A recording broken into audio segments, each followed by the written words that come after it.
ዓለም ጨክኖብናል። መድኃኔዓለም ይዘንልን።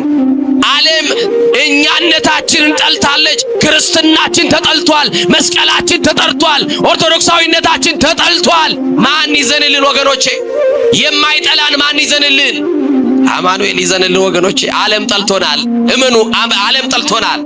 እቺ ኦርቶዶክስ የምትባል ቤተ እምነት ዓለም ጠልቷታል። ለምን? እውነት ስላለባት። ምን ስላለባት? ምን ስላለባት? እውነት ስላለባት። አይዟችሁ በጭንቀት ውስጥ ያላችሁ፣ አይዟችሁ መከራ የከበደባችሁ፣ አይዟችሁ ኑሮ የሚያንገሸግሻችሁ፣ ከመኖር መሞትን የመረጣችሁ በተስፋ መቁረጥ ውስጥ ያላችሁ ሰዎች አላችሁ። በእናንተና በሞት መካከል አንድ ምዕራፍ የቀረ ተስፋ የቆረጣችሁ ሰዎች አላችሁ። አይዟችሁ የሚለን መድኃኔዓለም ነው። አትጨነቁ የሚለን መድኃኔዓለም ነው። ከጭንቀታችሁ በላይ የሆነ ኑሮ ቢኖር እንኳን አማኑኤል አለላችሁና አይዟችሁ፣ አትጨነቁ። ጣራ እየቆጠርን ብናድር፣ ስንገላበጥ ብናድር፣ ስንጨነቅ ብናድር፣ ስንጠበብ ብናድር፣ ይኸው እጁን እያወራጨ የማይሄድ ሰው ማን አለ? እስቲ ንገሩኝ። በመንገድ ለብቻው የማያወራ ሰው ማን አለ? ንገሩኝ። የቤት ኪራይ፣ ትምህርት፣ ልጆችን ማስተማር፣ የትምህርት ቤት ክፍያ ከብዶት በጣም በኑሮ ውጣ ውረድ ውስጥ የተጨነቀ ለብቻው እየተወራጨ የሚሄድ ኑሮ የከበደው መኖር የሰለቸው ሰው አለ። ግን እንዲህ ባለ ሁኔታ ውስጥም ግን እንኖራለን። አማኑኤልን አምነን ነው የምንኖረው። እሱን አምነን እንወጣለን፣ እሱን አምነን እንገባለን፣ እሱን አምነን እንተኛለን፣ እሱን አምነን እንነሳለን። የታመነ ነው አማኑኤል። ተደገፉት። ይሄ ጊዜ ያልፋል። መከራን ማስረሳት ይችላል። የመከራ ሌሊቶችን ያሳልፋል። እያለቀሳችሁ ያላችሁ አትጨነቁ፣ አይዟችሁ። አማኑኤል እንባችሁን ይጠርግላችኋል። እንዲህ ባለ ሲቹዌሽን ውስጥ ያላችሁ፣ በመከራ ውስጥ ያላችሁ አይዟችሁ ይለናል አማኑኤል። እኔ ያለሁላችሁ ካለን አማኑኤል የማይቀደደውን ልብስ፣ የማያረጀውን ልብስ፣ ብል የማይበላውን ልብስ ክርስቶስን ልበሱት ተብለናል። የጸጋ ልብሳችሁ ነው። የክብር ልብሳችሁ ነው። መድመቂያችሁ ነው። ውበታችሁ ነው። ጌጣችሁ ነው። ልበሱት የተባለው የክርስቲያን ልብስ ኢየሱስ ክርስቶስ ነው። ልብስ ዘይታንመ ወክዳን ዘይተፈትለ የተባለ ክርስቶስ ኢየሱስን ልበሱት ተብለናል። ወገኖቼ ዛሬ የሚያስጨንቀን ተጨማሪው ነው እንጂ ዋናው አይደለም። ዋናችንን ክርስቶስ ሳንይዝ ለተጨማሪው እንጨነቃለን። ዋናችን መድኃኔዓለም መች ተያዘ? የእናቴ ልጅ የበደልከውን ክሰሃል ወይ? የእናቴ ልጅ የቀማኸው መልሰሃል ወይ? ይቅር ለእግዚአብሔር ተባብለናል ወይ? እንደ ተጻፈው እንደ እግዚአብሔር ቃል እየኖርን ነው ወይ? ስጋውን በልተናል፣ ደሙን ጠጥተናል ወይ? ንስሐ ገብተናል ወይ? በቤተ መቅደሱ ነን ያለነው ወይ? ዛሬስ በአመጽ እያለን የምንጨነቀው መንግስቱና ጽድቁን ፈልገን አይደለም። በጎ ለመስራት የሚጨነቅ ማንም የለም። ከሞት በኋላ ስላለው ሕይወት ግድ የሚሰጠው ሰው የለም። ወገኖቼ ምድር መቆያ ነች እንጂ መኖሪያ አይደለችምና አትጨነቁ። ጎተራም ከሆነ ይጎድላል። ለዓመት ያስቀመጡትን በለት ይበተናል። ለሰርግ ያሉትም ለለቅሶ ይሆናል። ብዙ የደከምንለት በአንድ ሌሊት በአንድ ጀንበር አመድ ሊሆን ይችላልና አትጨነቁ። ብዙዎችን የሚያስጨንቃቸው ሀብታቸው፣ ሌሎችን የሚያስጨንቃቸው ደግሞ ማጣታቸው ሆነዋል። ያለውም ይጨነቃል፣ የሌለውም ይጨነቃል። ሀብታሙም ጭንቀት አለበት፣ ድሃውም ጭንቀት አለበት። ማንም አይጨነቃል። ትንሹ ይጨነቃል፣ ትልቁ ይጨነቃል። ነጋዴው ይጨነቃል፣ ገበሬው ይጨነቃል። ካህኑ ይጨነቃል፣ ምዕመኑ ይጨነቃል። ሁሉም ዕጣ አለበት። አይዟችሁ፣ ነገራችሁን ለእግዚአብሔር ሰጥታችሁ በሰላም መኖር ትችላላችሁ። እንጀራው ከሆነ የዕለት ነው፣ ልብሱም የዓመት ነው። አትጨነቁ። የእናቴ ልጅ አትጨነቁ። የዓመት ልብስ የዕለት ጉርስ አይነሳንም። አማኑኤል አትጨነቁ። ማለፋችን አይቀርም፣ መሻገራችን አይቀርም። እሱን ይዘን ክፉ ቀንን መሻገራችን አይቀርምና አትጨነቁ።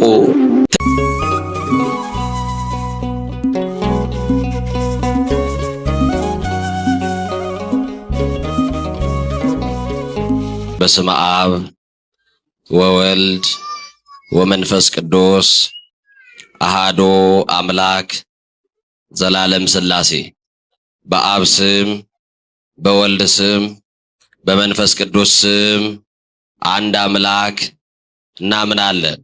መቃባ ከኒልማ ከናፉራ ቁልቁሉ ዋቀዮ ቶኮ አሜን። እግዚአብሔር በጌትነቱ ያለ ምስጋና ገንዘብ የሆነ አምላክ ዘመን የማይቆጠርለት ከዘመናት በፊት የነበረ ፍጥረታትን ሁሉ ያለ ድካም የፈጠረ የቸርነቱ ባህረ ሙላት የማይለካ ቅድመ ዓለም የነበረ ሊያዩት የማይቻል ስውር ሊቀርቡት የማይቻል እሳት ሊዳስሱት የማይቻል የኃይል መንፈስ ኃያላን ሊቋቋሙት የማይቻላቸው የማይሾሙት ንጉሥ እንደ ቸርነቱ አባታችን እንደ መለኮትነቱ አምላካችን ፀሐይን በቀን ጨረቃና ከዋክብትን በሌሊት ያሰለጠነ ሳይገባን በመቅደሱ ሰብስቦ እድሜ የጨመረልን አማኑኤል ዘመን የቀጠለልን አማኑኤል ነጭ ያለበሰን አማኑኤል የሽበትን ክብር ዘውድ አድርጎ በራሳችን ላይ የደፋልን አማኑኤል በማያኖሩ ሰዎች መካከል የሚያኖረን አማኑኤል ወጥተን ስንገባ ተኝተን እስክንነሳ የማይለየን አማኑኤል በአደባባይ የነበረው ታሪካችንን በጓዳ የከተተልን አማኑኤል ገመና ሸፋኝ ጓዳ ከታች ከባት ያበሳ የሆነው የድንግል ማርያም ልጅ መድኃኔ ዓለም ኢየሱስ ክርስቶስ ስለ ቸርነቱ ስለ ጠብቆቱ ኃጢአት በደላችንን በምሕረቱም ስለከደነልን በአውደ ምሕረቱም ስለሰበሰበን ክብርና ምስጋና አምልኮና ውዳሴ ለገናናው ስሙ ይሁን። እስቲ አምላካችንን አመስግኑ። የልዑል እግዚአብሔር ቤተሰቦች የእናታችን የእመቤታችን የቅድስተ ቅዱሳን የንጽሕተ ንጹሐን የድንግል ማርያም የቃል ኪዳን ልጆች በወደደን ባከበረን ደግሞም ባፈቀረን በሰላማችን ራስ በኢየሱስ ክርስቶስ ስም ሰላም እላችኋለሁ። እንደምን አደራችሁ? እንደምን አደራችሁ? አሜን። ቸርነትና ምሕረቱን ከኛ ያላራቀ ይቅርባ የሆነ አምላካችን እግዚአብሔር በይቅርታው ስለደገፈን በቸርነቱም ስለጠበቀን ክብር ለአምላካችን ለመድኃኔ ዓለም ይሁን። ለቃል ርደት ለሥጋም እርገት መሰላል የሆነች የአዲስ ኪዳን ኪሩብ ከሰማይ የረቀቀች ዳግሚት ሰማይ በቀደመ ልመኗ ፍጥረት የምታስምር አዛኝ የጻድቃን ወዳጅ የኃጥአን አማላጅ እናታችን አማላጃችን መመኪያችን በረሃብ ዘመን በልተን የጠገብንባት መሶባችን ድንግል ማርያም በጥማት ዘመን ጠጥተን የረካንባት ጽዋችን ድንግል ማርያም ልብሳችንም ጉርሳችንም ድንግል ማርያም ዘመዳችን ወገናችን ድንግል ማርያም የምንመካባት የመመኪያችን ዘውድ ድንግል ማርያም የምንመረጎዝባት በትረ ሃይማኖታችን ድንግል ማርያም ገነት መንግሥተ ሰማያት የምንገባባት በራችን ድንግል ማርያም ከፍ ከፍ ያልንባት መታያችን ድንግል ማርያም ከኃጢአት ስጥመት የዳንባት መርከባችን ድንግል ማርያም በደቂቀ አዳም በልዑላኑ በትሑታኑ በሰማይ በምድር በዚህ ዓለም በገነት ውድስት የሆነች ድንግል ማርያም ሥላሴ ክብር የክብር ክብር ያጎናጸፏት ድንግል ማርያም ከመንጸፈ ደይን ወደ ገነት ከሞት ወደ ሕይወት ከሐሳር ወደ ክብር ከትሕትና ወደ ልዕልና የወጣንባት የኢየሱስ ክርስቶስ እናት እማ አምላክ ድንግል ማርያም እናታችን በመከራችን ቀን እንባችን ጠርጋልናለች፣ ተማጽነንባታል። ክብር ለእናታችን ለድንግል ማርያም ይሁን። ዛሬ እንግዲህ የማህሌቱ ማብቂያ እንደመሆኑ መጠን እመቤታችን ቅድስት ድንግል ማርያምን ሊቃውንቱ ተመየጢ ሲሏት ነው ያደሩት። ተመለሺ እናታችን ድንግል ማርያም ሆይ ልጅሽን እንደያሽ አስጨናቂው አስቸጋሪው ያጨካኝ ንጉሥ ሄሮድስ ሞቷልና ልጅሽን ታቀፈሽ ደግሞ ተመለሺ እያሉ ሊቃውንቱ ሲያመሰግኑ አድረዋል። ዛሬም ኢትዮጵያውያን ዛሬም ኦርቶዶክሳውያን በእኛም ሀገር ላይ ብዙ ሄሮድሶች ተነስተዋል። እናትና ልጅን የሚገድሉ ሄሮድሶች ተነስተዋልና ሄሮድስ ኃይሉ ደክሞ ሄሮድስ ጉልበቱ ልምሾ ሆኖ ያ ገዳይ ተይዞ ያ የሕዝብ አስጨናቂ ተይዞ ሰላም የሚሆንበትን ቀን አምላካችን እንዲያመጣልን ገዳዮቻችንን አስጨናቂዎቻችንን እንዲያስታግስልን ሥላሴ በቸርነቱ ይርዳን። ኢትዮጵያ ሀገራችን ወደ ቀደመ ክብሯና ማንነቷ ይመልስልን። የሰላማችን ራስ ኢየሱስ ክርስቶስ ነው፣ በመንደራችን ይለፍልን። የሰላማችን ራስ ክርስቶስ ነው፣ በቤታችን ይግባልን። ሰላማችን ክርስቶስ ካልተያዘ በስተቀር ዓለማችን መንደራችን ከተማችን እንደተናወጠች ሰው በሰላም ወጥቶ ማይገባው አምላካችንን ስላልያዝነው ነው። የአምልኮ መልክ አለን ኃይሉን ክደነዋልና አምላካችን በፍጹም ልባችን እንድናምነው ሥላሴ በቸርነቱ ይርዳን። እንደ እግዚአብሔር በጎና መልካም ፈቃድ የምንነጋገርበት የዕለቱ ወንጌል የሚሆነው በማቴዎስ ወንጌል ምዕራፍ 6 ቁጥር 25 ላይ ያለውን መለኮታዊ በጎ ሐሳብ በማንሳት ይሆናል። ቃሉ አትጨነቁ ይላል። እስቲ ከኔ ጋር በሉ ሁላችሁ። አይሰማም? እንዴት አንጨነቅ? መከራው በስቷል። እንዴት አንጨነቅ? ስደቱ በስቷል። እንዴት አንጨነቅ? ለቅሶ በስቷል። እንዴት አንጨነቅ? መገዳደሉ በስቷል። ሰው በሰው ጨክኗል። ዛሬ የምንሰማው የሚሰቀጥጠው ቃል በጣም እጅግ ጆሮን የሚሰቀጥጥ ልብን የሚያቆስል የሚያደማ ነገር እንሰማለን። አዎ ጭንቀቱ በርትቶብናል። ግን የክብር ባለቤት ግን እንዲህ አለን፣ አትጨነቁ አለን። ምን አትበሉ? ይህንን ቃል የተናገረው የክብር ባለቤት አምላካችን መድኃኒታችን ኢየሱስ ክርስቶስ ነው። እንዲህ ብሎ ይጀምራል። ስለ ነፍሳችሁ በምትበሉትና ስለምትጠጡት ወይንም ደግሞ ስለ ሰውነታችሁ በምትለብሱት በአንዳች አትጨነቁ አለን። ወገኖቼ ስለ እንጀራ ትጨነቁ ይሆናል። ወገኖቼ ስለ ልብስ ትጨነቁ ይሆናል። ስለ እንጀራ ብቻ አይደለም፣ ስለ ቤት እንጨነቅ ይሆናል። የኑሮ ግዝፈታችንን እያየን እንጨነቅ ይሆናል። የክብር ባለቤት መድኃኔዓለም እኔ አባታችሁ አለው። የሚያኖራችሁ ደሞዛችሁ አይደለም፣ የሚያኖራችሁ ንግዳችሁ አይደለም፣ እኔ የእናንተ መኖሪያችሁ ነኝና አትጨነቁ አለ። ክብር ለመድኃኔዓለም ይሁን። መኖሪያችን ነው አማኑኤል። ወገኖቼ እሱን ስለያዝን ነው አይናችንን ምንከድ ነው። ማንን አምናችሁ ነው አይናችሁ የምትጨፍኑት? ኧረ ዙሪያውን ብታዳምጡ፣ መንደራችሁን ብትመለከቱ፣ ከተማችሁን ብታዩት፣ የምትኖሩበትን ሰፈር ብታስተውሉ አይን የማያስከድን ነገር ትሰማላችሁ። ጠላቶቻችን በዙሪያችን አድብተዋል፣ በስተዋል። ሊገድሉን የሚፈልጉ አሉ። ጨካኞች በዙሪያችን አሉ። ሰልፍ የያዙ ሰዎች አሉ። ጉድጓድ የቆፈሩ ሰዎች አሉ። ውድቀታችንን የሚፈልጉ ሰዎች አሉ። አይናችንን የምንከድነው ግን ኢየሱስ ክርስቶስን አምነን ነው። ክብር ለዚህ ጌታ ይሁን። የታመነው ጌታ እሱን ስላመንን አይናችንን እንከድናለን። እሱም ደግሞ ታምኖ ጠዋት ደግፎ ያነሳናል። እስቲ ደግፎ ያነሳችሁ ብቻ አመስግኑት መድኃኔዓለምን። እንዲህ አለ፣ አትጨነቁ ብሎ አይደለም ያለው። እንዲህ አለ፣ ወደ ሰማይ ወፎች ተመልከቱ አለ። ወዴት ተመልከቱ አለ? ግዴላችሁ ወዴት ተመልከቱ አለ? ወደ ሰማይ ወፎች ተመልከቱ። አይዘሩም፣ አያጭዱም፣ በጎተራ አይሰበስቡም። እነማን ግን ወፎች ይበላሉ፣ ግን ወፎች ይኖራሉ። የሚመግባቸው ማን ነው? የሚያኖራቸው ማን ነው? ሳይዘሩ ይበላሉ፣ ሳያጭዱ፣ በጎተራ ሳይከምሩ፣ ሳይሰበስቡ ይኖራሉ። የሰማይ አዋፋት መኖሪያ የላቸውም፣ ቤት እንኳን የላቸውም፣ መጠለያ እንኳን የላቸውም፣ ይኖራሉ አለ።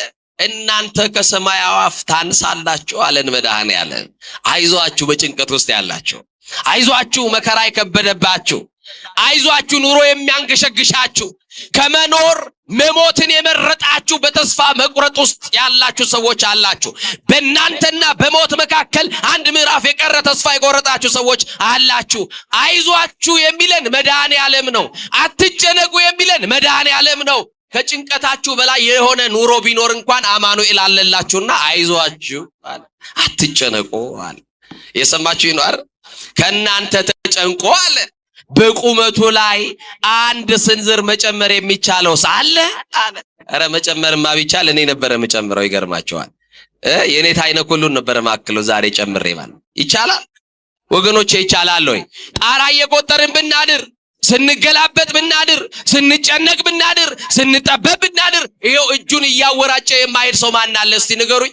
በመንገድ ለብቻው የማያወራ ሰው ማን አለ? ንገሩኝ። የቤት ኪራይ ትምህርት ልጆችን ማስተማር የትምህርት ቤት ክፍያ ከብዶት በጣም በኑሮ ውጣ ውረድ ውስጥ የተጨነቀ ለብቻው እየተወራጨ የሚሄድ ኑሮ የከበደው መኖር የሰለቸው ሰው አለ። ግን እንዲህ ባለ ሁኔታ ውስጥም ግን እንኖራለን። አማኑኤልን አምነን ነው የምንኖረው። እሱን አምነን እንወጣለን፣ እሱን አምነን እንገባለን፣ እሱን አምነን እንተኛለን፣ እሱን አምነን እንነሳለን። የታመነ ነው አማኑኤል። ተደገፉት። ይሄ ጊዜ ያልፋል። መከራን ማስረሳት ይችላል። የመከራ ሌሊቶችን ያሳልፋል። እያለቀሳችሁ ያላችሁ አትጨነቁ፣ አይዟችሁ። አማኑኤል እንባችሁን ይጠርግላችኋል። እንዲህ ባለ ሲቹዌሽን ውስጥ ያላችሁ፣ በመከራ ውስጥ ያላችሁ አይዟችሁ ይለናል አማኑኤል። እኔ ያለሁላችሁ ካለን አማኑኤል። ለዚህ እኮ ነው ብርሃነ ዓለም ቅዱስ ጳውሎስ ለፊልጵስዩስ ክርስቲያኖች በጻፈላቸው መልእክት ምዕራፍ 4 ላይ እንዲህ አለ። ከኔ ጋር ናችሁ? በቃ የሚያስጨንቃችሁን በሱ ላይ ጣሉት እንዳለ ቅዱስ ጴጥሮስ፣ ብርሃን ዓለም ቅዱስ ጳውሎስ ደግሞ ጭንቀታችሁን ሁሉ ለእግዚአብሔር ተውለት ይለናል። ለማን ተውለት? ለማን ተውለት?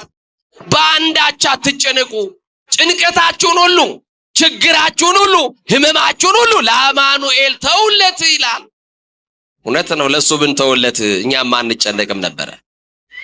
ለአማኑኤል ነገሮቻችን አሳልፈን አንተ ታውቃለህ ብንለው ስለ ልብስስ እንዴት እንጨነቃለን ወገኖቼ? አልተገነዘብነውም እንጂ እኮ ልበሱት የተባልነው ልብስ የማይቀደደው ልብስ፣ የማያረጀው ልብስ፣ ብል የማይበላው ልብስ ክርስቶስን ልበሱት ተብለናል። የጸጋ ልብሳችሁ ነው፣ የክብር ልብሳችሁ ነው፣ መድመቂያችሁ ነው፣ ውበታችሁ ነው፣ ጌጣችሁ ነው። ልበሱት የተባልነው የክርስቲያን ልብስ ኢየሱስ ክርስቶስ ነው። ልብስ ዘይታንመ ወክዳን ዘይተፈትለ የተባለ ክርስቶስ ኢየሱስን ልበሱት ተብለናል። የዛሬ ወንጌል ምን አለን? ስለ ልብስ ስለምን ትጨነቃላችሁ አለን። ስለምን ግዴላችሁም ነገሮች ስለምን አለን? ስለ ልብስ የሜዳ አበቦችን እንዴት እንደሚያድጉ ተመልከቱ። ሶሎሞን እንኳን በክብሩ ከነዚህ እንዳንዱ አልለበሰም አለ። አያችሁ፣ የሜዳ አበቦችን አይታችኋል? እንዴት እንደሚያምሩ እንዴት እንደሚፈኩ። ግን የሜዳ አበቦች ውበታቸውን አይታችኋል? የሜዳ አበቦች ሶሎሞን የተባለው ጥበበኛው ንጉስ፣ እንደሱ ያለ ንጉስ የለም። በክብሩ ግን ሶሎሞን እንደነዚህ እንኳን ከአበቦቹ እንዳንዲቱ አልለበሰም አለ። የሰማይ አዋፋትን ተመልከቱ ብሎ ምሳሌ ሰጠን። ስለ ልብስ ደግሞ አትጨነቁ ሲለን ደግሞ አበቦችን ምሳሌ ያደረገልን። እናንተ ከዚህ አትበልጡ አለንና እንዲህ አለን። የክብር ባለቤት ከኔ ጋር ናችሁ? አስቀድማችሁ አለ። እስቲ ሁላችሁም በሉ መንግስቱንና ጽድቁን ፈልጉ፣ ሌላው የምትጨነቁበት ምን ይልላችኋል? ይጨመርላችኋል። ወገኖቼ ዛሬ የሚያስጨንቀን ተጨማሪው ነው እንጂ ዋናው አይደለም። ዋናችንን ክርስቶስ ሳንይዝ ለተጨማሪው እንጨነቃለን። ዋናችን መድኃኒዓለም መች ተያዘ? የእናቴ ልጅ የበደልከውን ክሰሃል ወይ? የእናቴ ልጅ የቀማኸው መልሰሃል ወይ? ይቅር ለእግዚአብሔር ተባብለናል ወይ? እንደ ተጻፈው እንደ እግዚአብሔር ቃል እየኖርን ነው ወይ? ስጋውን በልተናል፣ ደሙን ጠጥተናል ወይ? ንስሐ ገብተናል ወይ? በቤተ መቅደሱ ነን ያለነው ወይ? ዛሬስ በአመጽ እያለን የምንጨነቀው መንግስቱና ጽድቁን ፈልገን አይደለም። በጎ ለመስራት የሚጨነቅ ማንም የለም። ከሞት በኋላ ስላለው ሕይወት ግድ የሚሰጠው ሰው የለም። ወገኖቼ ምድር መቆያ ነች እንጂ መኖሪያ አይደለችምና አትጨነቁ። ጎተራም ከሆነ ይጎድላል፣ ለዓመት ያስቀመጡትን በለት ይበተናል፣ ለሰርግ ያሉትም ለለቅሶ ይሆናል። ብዙ የደከምንለት በአንድ ሌሊት በአንድ ጀንበር አመድ ሊሆን ይችላልና አትጨነቁ። ብዙዎችን የሚያስጨንቃቸው ሀብታቸው፣ ሌሎችን የሚያስጨንቃቸው ደግሞ ማጣታቸው ሆነዋል። ያለውም ይጨነቃል፣ የሌለውም ይጨነቃል። ሀብታሙም ጭንቀት አለበት፣ ዳውም ጭንቀት አለበት። ማንም አይጨነቃል። ትንሹ ይጨነቃል፣ ትልቁ ይጨነቃል።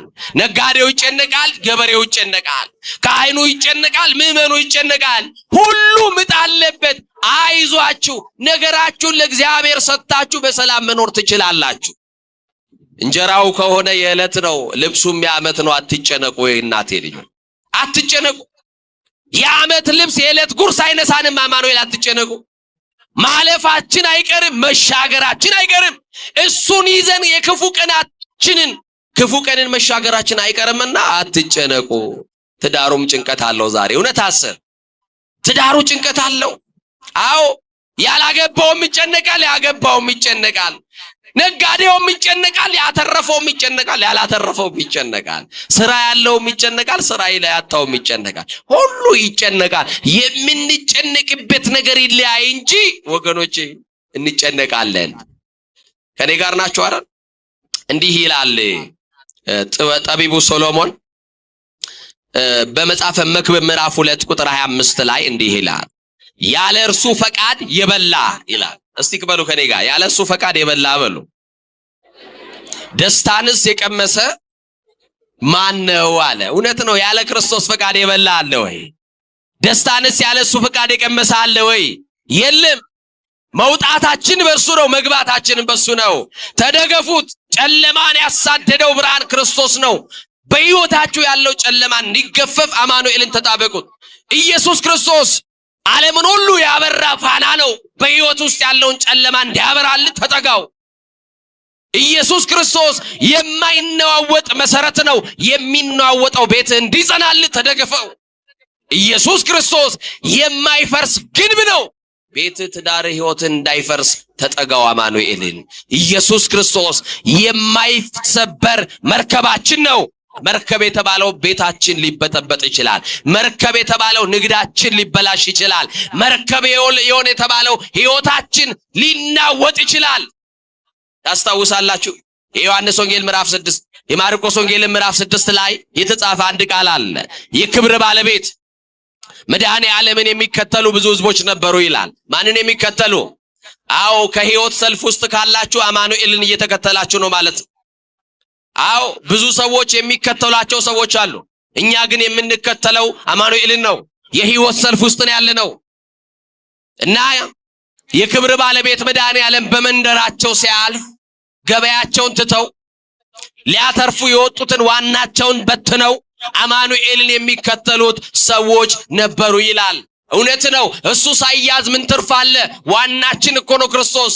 ዋናቸውን ተከተሉ፣ ትርፋቸውን ትተው ሊያተርፉ የወጡትን የገበያ ሸቀጣቸውን ትለው መድኃኔ ዓለምን ሊከተሉ ስለ ልዩ ልዩ ምክንያት መከራ እንዲያበቃለት፣ እንባው እንዲታበስለት፣ ጭንቀት እንዲቀልለት፣ ከህመሙ እንዲድን፣ እንዲፈወስ፣ የቤቱ ታሪክ እንዲስተካከል፣ የተዘጋው እንዲከፈትለት፣ የመረረው እንዲጣፍጥለት ክርስቶስን ይከተሉት ነበረ ይላል። ወገኖች የሱም መከተል ምርጫ የሌለው ምርጫ ነው። በክርስቶስ ማመን ምርጫ የሌለው ምርጫ ነው። እሱ ምርጫችን ነው። በቃ እሱን ምርጫ አድርጉት። አያችሁ፣ ወጥተው ተከተሉት። ሲከተሉት ሳያውቁት አንድ ከተማን አልፎ ሌላ ከተማ ደርሰዋል። አቅመ ደካሞች አሉ። ድካማቸውን የረሱት ክርስቶስን በመከተል ውስጥ ነው። መቆም መራመድ የማይችሉ ደካሞች ነበሩ። ድካማቸውን የረሱ፣ በድካማችን የሚራራ ጌታ አለን ተብሎ ተጽፏልና ክርስቶስን እየተከተሉ መንደራቸውን አልፎ ሌላ መንደር ደረሱ። መከተል ብቻ አይደለም፣ ክርስቶስን መከተል ብቻ ሳይሆን የሆነ የሚጠይቁት ጥያቄ አለ። ዮሐንስ ተናግሮታል። ምን ብሎ? ጌታ ሆይ ቀሚስን መንካት እንፈልጋለን ፍቀድልን ይሉታል። ምንም መንካት? እስቲ ቀሚሱን መንካት የምትፈልጉ የሚያድን ቀሚሱን፣ የሚፈውስ ቀሚሱን፣ እስቲ መከራ የሚያቆም የክርስቶስን ቀሚስ መዳሰስ የሚፈልግ በእምነት መዳሰስ የምትፈልጉ ጥቂት ሰው ነው እጁን ያወጣው። እሺ ግድ የላችሁም አውርዱ። መዳሰስ ትፈልጋላችሁ? ይሄውኑ እቺ ቤተ ክርስቲያን አካለ ክርስቶስ ናት። የክርስቶስ አካል ክርስቶስ ለቤተ ክርስቲያን ራስ ሆኖላታል። የክርስቶስ አካል የሆነች ቤተ ክርስቲያንን በእጆቻችሁ ዳሱ። የታመማችሁበትን ቦታ በእምነት ንኩት። የማን ቀሚስ ያድናል ብላችሁ ንገሩኝ። የማን ቀሚስ ያድናል ብላችሁ? መከራ የሚያቆም የክርስቶስ ቀሚስ፣ ደም የሚያቆም የክርስቶስ ቀሚስ፣ ህመም የሚያቆም የክርስቶስ ቀሚስ፣ የሚፈውስ የሚያድን ቀሚሱን መንካት ከፈለጋችሁ በእምነት መታችሁ የቤተ ክርስቲያንን ግርግዳዋን በእጆቻችሁ ዳሳችሁ የምትጨነቁበት ቦታ ላይ፣ የምትታመሙበት ቦታ ላይ፣ ጥዝጣዜ የሚሰማችሁ ቦታ ላይ አድርጉና አዳኝ ቀሚስህን ነክቻለሁና ፈውስ ይሁንልኝ፣ ፈቃድ ይሁንልኝ። እየሰማችሁ ይናረ? አዎ ሁሉ ጊዜ የምንሰማው ቃል ባህረ ጥበባት ቅዱስ ያሬድ ስመር እግዚኦ ከመታድነን ይለዋል። ታድነኝ ከሆነ ፈቃድ ይሁን። አዳኝ ነህ። አዎ ፈቃዱን ግን ይጠይቃሉ። ክርስቶስም ሲፈውስ ፈቃድ እየጠየቀ ነው። የሰማችሁኝ ነው አይደል? ልትድን ትወዳለህ ብሎ ፈቃድ ይጠይቃል መድኃኔዓለም። እናንተም መዳን ከፈለጋችሁ ፈቃድ ይሁን በሉት። እስቲ ፈቃድ ይሁን በሉት። ግዴላችሁም ፈቃድ ይሁን በሉት። እና ፈቃዱን ይጠይቃሉ። አማኑኤል ቀሚስን መንካት እንፈልጋለን። ያንተን ቀሚስ እየዳሰስን እንፈወስ፣ ፍቀድልን። መከራው ይቆምልኝ። ወደ ቤት ስመለስ በደስታ ልመለስ። ወደ ቤት ስመለስ የመረረው ነገር ስልጣን የማይቀይረውን የምትቀይር ጌታ፣ ገንዘብ የማይመልሰውን ጥያቄ የምትመልስ ጌታ ነህ። ቀሚስህን መንካት እፈልጋለሁ እያሉ ይለምኑት ነበረ። የሚያድን ቀሚሱን እየፈቀደላቸው ያስነካቸዋል። እነሱ በእጃቸው ሲጨብጡ መከራቸው ይቆምላቸዋል፣ ደማቸው ይቆምላቸዋል፣ ህመማቸው ይቆምላቸዋል፣ ጭንቀታቸው ይቆምላቸዋል። እና ልክ አመሻሽ ላይ ክርስቶስ እነዛ የሚከተሉትን ሕዝብ አየና አዘነላቸው ይላል። ይዘንልን መድኃኔዓለም። ይራራልን መድኃኔዓለም። ዓለም ጨክኖብናል፣ መድኃኔዓለም ይዘንልን። ዓለም እኛነታችንን ጠልታለች። ክርስትናችን ተጠልቷል፣ መስቀላችን ተጠርቷል፣ ኦርቶዶክሳዊነታችን ተጠልቷል። ማን ይዘንልን ወገኖቼ? የማይጠላን ማን ይዘንልን? አማኑኤል ይዘንልን ወገኖቼ። ዓለም ጠልቶናል፣ እመኑ፣ ዓለም ጠልቶናል። እቺ ኦርቶዶክስ የምትባል ቤተ እምነት ዓለም ጠልቷታል። ለምን? እውነት ስላለባት። ምን ስላለባት? ምን ስላለባት? እውነት ስላለባት።